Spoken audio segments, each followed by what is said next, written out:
Assalamualaikum teman-teman, saya Umi Faizatul Aziza. Pada podcast ini, saya akan membahas tentang toleransi antar umat beragama. Yang dimana saya akan mendatangkan beberapa narasumber yaitu Zafah, Selvi, dan Putri. Menurut pandanganmu sebagai umat Islam, apa sih toleransi itu? Menurut saya, toleransi adalah sikap kita untuk menghargai dan menghormati perbedaan antar sesama manusia.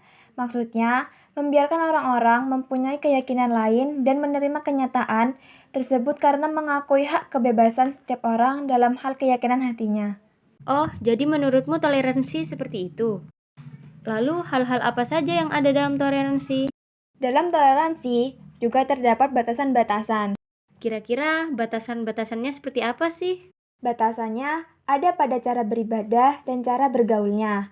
Contoh seperti tidak ikut merayakan, tidak ikut mengucapkan, tidak terlibat dalam acara, dan tidak menerima segala sesuatu dari konteks perayaan.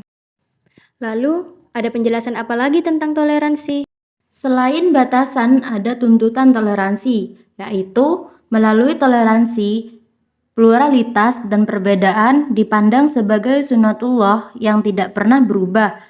Sebab itu, adanya tuntutan dalam toleransi yang diamanahkan oleh Allah Subhanahu wa taala dalam surat Al-Hujurat ayat 13. Berbunyi, Bismillahirrahmanirrahim. Ya ayyuhan nasu inna khalaqnakum min dzakarin wa unsa wa ja'alnakum su'uban wa qabaila lita'arafu. Inna akramakum indallahi atqakum. Innallaha alimun khabir. Yang artinya, wahai manusia, sungguh kami telah menciptakan kamu dari seorang laki-laki dan seorang perempuan. Kemudian kami jadikan kamu berbangsa-bangsa dan bersuku-suku agar kamu saling mengenal. Sungguh yang paling mulia di antara kamu di sisi Allah ialah orang yang paling bertakwa. Sungguh Allah Maha Mengetahui, Maha Teliti. Dalam toleransi, apakah ada prinsip-prinsip penting? Ya, ada prinsip hidup. Setidaknya ada 3 prinsip, yaitu 1. Prinsip plural is usual atau keragaman itu biasa, yaitu kemajemukan menjadi hal yang lumrah dan tidak perlu diperdebatkan ataupun dipertentangkan. 2. Prinsip equal is usual atau kesetaraan itu biasa, yaitu pandangan yang mengakui semua kelompok yang ada sebagai mitra dan karenanya setara. Prinsip modesty in diversity atau sahaja dalam keragaman, yaitu sikap menengah. Objektif yang mengantarkan pada kedewasaan berpikir dan bertindak dalam merespon keragaman.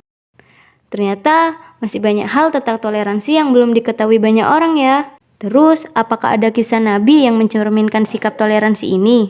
Ya, Nabi Muhammad lah orangnya. Dia adalah tokoh teladan terbaik dalam mengajarkan sikap toleransi kepada umatnya. Rasulullah tidak hanya sebagai nabi, beliau juga kepala keluarga, panglima perang, dan kepala negara. Kedudukan dan kekuasaan yang diperolehnya tidak menjadikan sebagai orang yang bertindak keras dan kasar. Sebagai nabi, sikap toleransi yang beliau tunjukkan ialah memaafkan, bahkan mendoakan kaum yang telah berbuat jahat kepada beliau ketika berdakwah. Setelah wafatnya paman beliau, Abu Thalib, Nabi Muhammad SAW berkunjung ke perkampungan Thaif. Beliau menemui 3 orang dari pemuka suku kaum Thaqif, yaitu Abdiyalel, Kubaib, dan Mas'ud. Nabi mengajak mereka untuk melindungi para sahabatnya agar tidak diganggu oleh suku Quraisy. Namun, kenyataan pedih yang dialami beliau, Nabi diusir dan dilempar batu oleh kaum Thaqif. Akibatnya, darah pun mengalir dari tubuh beliau. Menyaksikan kejadian itu, malaikat Jibril memohon izin untuk menghancurkan kaum Thaqif karena telah menyiksa Nabi. Namun, apa jawaban Nabi? Jangan, aku berharap Allah mengeluarkan dari tulang sulbi mereka keturunan yang akan menyembah Allah dan tidak menyekutukannya dengan apapun. Beliau pun berdoa untuk kaum Thaqif, Ya Allah, berikanlah petunjuk kepada kaumku. karena mereka belum mengetahui kebenarannya. Hadis riwayat Baihaqi. Pada lain kesempatan, sebagai pemimpin negara, Rasulullah Shallallahu Alaihi Wasallam juga menunjukkan sikap toleransinya ketika terjadi keributan antara kaum Muslim dan kaum Quraisy serta Yahudi. Rasulullah menawarkan solusi dengan membuat piagam Madinah untuk mencari kedamaian dan ketentraman kehidupan di masyarakat. Seperti yang terdapat pada pasal 16 yang tertulis, sesungguhnya orang Yahudi yang mengikuti kita berhak atas pertolongan dan santunan sepanjang kaum mukminin tidak terzalimi dan ditentang. Selain piagam Madinah, pada peristiwa penaklukan kota Mekkah atau Fatu Makkah, Rasulullah Shallallahu Alaihi Wasallam juga menunjukkan toleransi yang sangat indah. Penduduk Makkah yang selama ini memusuhi Rasulullah ketakutan ketika umat Islam berhasil menaklukkan kota Mekkah. Sebab sebelum penaklukan itu, umat Islam sering ditindas oleh kaum kafir Quraisy Makkah. Tak jarang, mereka juga menghalang-halangi dakwah Rasul, bahkan hingga bermaksud membunuhnya. Namun, setelah penaklukan kota Mekkah itu, Rasul memaafkan sikap mereka, tidak ada balas dendam. Kekuasaan yang dimilikinya tak menjadikan diri Rasul menjadi sombong atau bertindak sewenang-wenang.